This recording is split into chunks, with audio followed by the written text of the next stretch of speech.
I am going to do a Google tutorial on how to create a Google Classroom and some of the features there. So once you're on Google, either on your home computer or on your Chromebook, you could simply click on the little waffle icon and pick the classroom, Google Classroom. If it's not there, you might have to search for it, but if you search Google Classroom, it should come right up. What's going to come up here is going to be all of your classrooms that you're either a part of or anything that you added. So if you're creating a new class, you would simply click on the plus sign and hit create class.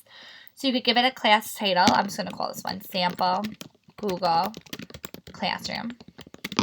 So once you do that, it's going to generate a classroom for you. And I'm just going to walk you through a couple of the different features that you could use to assign material or add information for your students. So once this loads on in, there are going to be two different ways that you could have your students join your classroom. So you could see already that a class code was generated over here. So you could share this with your students, or you could go over to people and you could see that it says students down here. And you could click on the plus sign and you can invite students via their email. So if you start typing in part of their email, right away the second part's going to come up and you would just click on the name and hit invite. I'm not going to invite myself since I'm already the teacher on here, but you could do that for each of your students. And if you are trying to find their Huntington email, you could find that on eSchool. You could add that in. But if you start writing their first initial, last name, their email should pop up.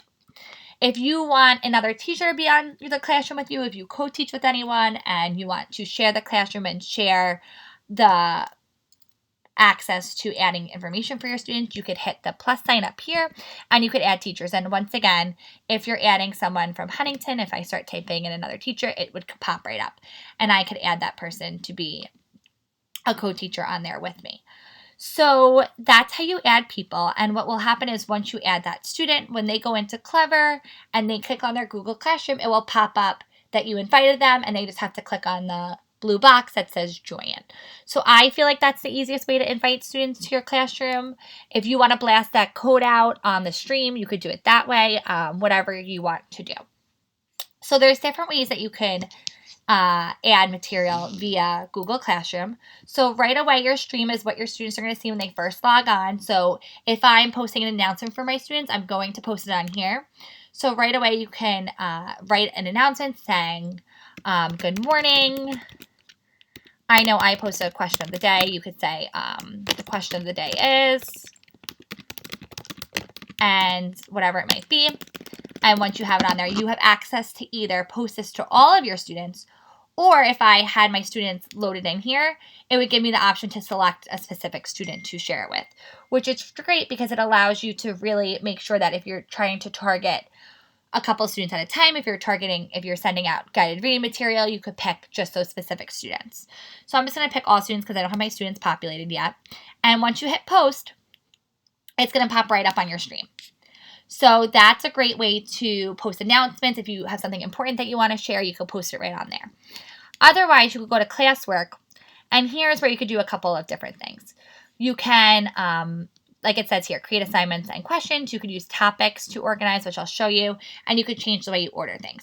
So I'll show you first how to create different topics. So if you come up to create, it will tell you to create an assignment. You could create a quiz, a question, a material. You could reuse an old post from an old Google Classroom, or if you share Google Classroom with your colleagues and you want to add it in there, you could just grab it right from there, or a topic. So you might want to split your topics. You could create a math topic. It will add right in. You could create a reading topic. You might want to create, I'll just do a couple more so you could see, a writing topic. And then I might do, if you have, I know for myself, I have my guided reading groups on here, so I might create a topic saying, I call them the red apples, or one group, so that I can post material under there. So you can see that the different topics are going to be popping up on here. So when you create a material for the students, if I'm going to add material for reading, I would hit add material. And from here, you could see what topic. I'm doing it for this Google Classroom, and down here you can see the topic. So I say, okay, I'm posting for reading. Once again, you could pick all students or select your students, and I could say, okay, what am I posting? So I might post the Journeys reading assignment. Reading lesson, whatever lesson you're on, maybe 21. So if I want to get the read aloud for lesson 21 for Journeys, I could search Journeys online, if I can spell it correctly. Journeys lesson 21, grade 2, read aloud.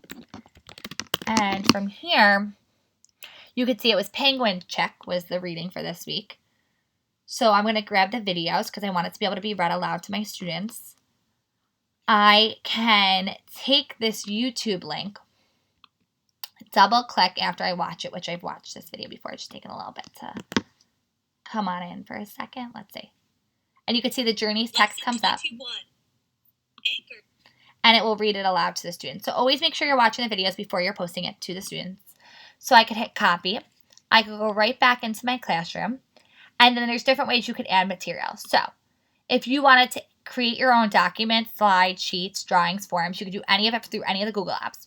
Or you could upload something from your Google Drive if you want them to fill out a graphic organizer. You could add a file that you might have created on your own via Word or PowerPoint, whatever you want to use. You could add your YouTube link right in, but I'm just going to add the link. So now I'm going to double click and hit paste. I'm going to paste that link right in. You could add a description for the students. So I'm going to say, please read lesson 21 for this week's read aloud. So then you have your topic, you have your students, double check, and then you can select post. And now you will see that it's not going to pop up right in the classwork under Red Apple, so it's not where you post it. It's going to pop up right under reading. So if they pick on it, they'll be able to see it. And as a student, they could click on it, and it will the YouTube video will play right in Google Classroom. It won't take them outside and play it in YouTube. It will play right inside of Google Classroom.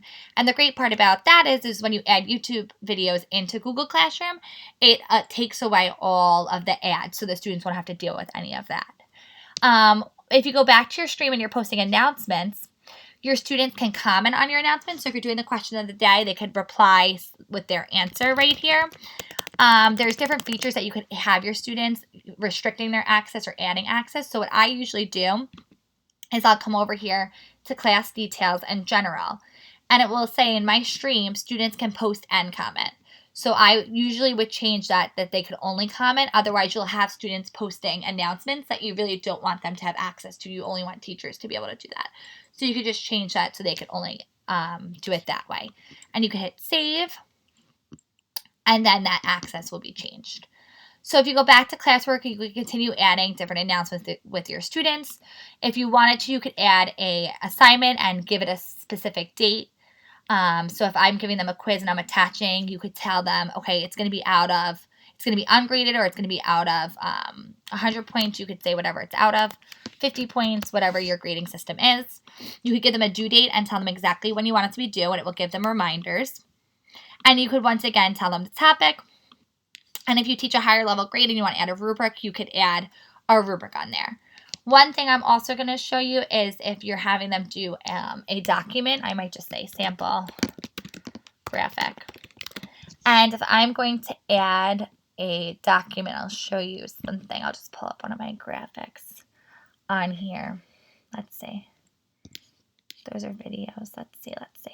Okay, so I might want to pull up this Pebble Go scientist. Or actually, I'll do the opinion writing. So I might want them to type in their opinion writing. So if you're adding a Google Doc that you want the kids to either write on or add to via Google Doc, there's going to be different options that pop up over here. So the first option right away is going to say they could just view it. And if they view it, that means they can't edit it.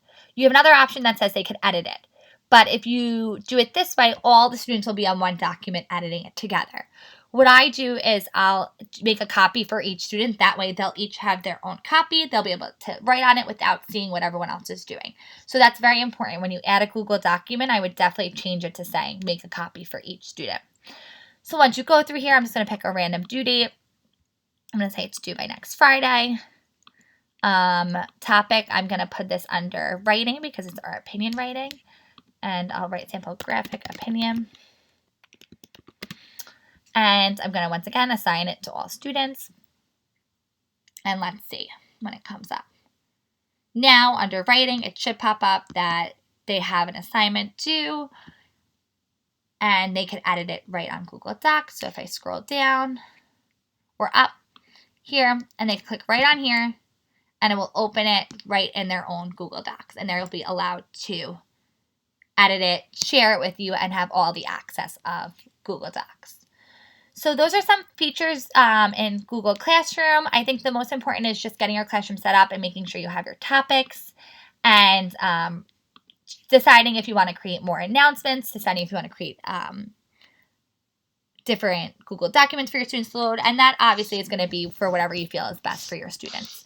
So this was just a quick little overview of some of the features on Google Classroom, and you could add as many different topics as you want, and you could add different posts. And one other thing I do want to show you quickly is if you add in, for example, do you see how here it shows that these two came above here because you posted it after? You could always switch the order of how your stream looks. You could move this right to the top. So you could always click on the three dots next to it and pick which one you want to be at the top. That way, that's the first thing that they see as soon as they log on their computers and on Google Classrooms. I feel like that's where you should put your most important announcement that you want them to see. So that was just a quick tutorial of going through Google Classroom